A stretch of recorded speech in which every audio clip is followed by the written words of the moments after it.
Okay, I hope you're having a lot of success connecting to my Zoom meetings.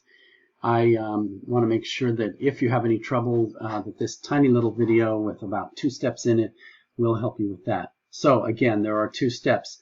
I'm going to first choose one of my 2 class tabs here. The 2 steps are: make sure that you connect to your Zoom account by authenticating using Google, and then make sure you don't close any tabs that open during that process. So you could be on either one of these Intro to Computer Science or Integrated Math 2 tabs.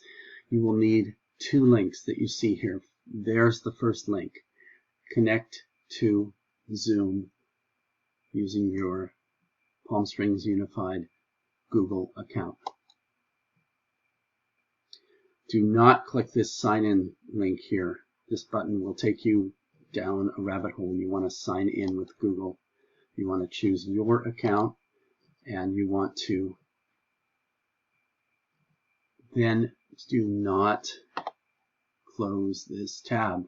Okay, go back to the original tab that you were on and choose one of these 2 links. It says here's the link. That's probably the easiest one right there. We're going to click that link, and we've been put in the waiting room. As soon as the host sees us there, we're going to be admitted.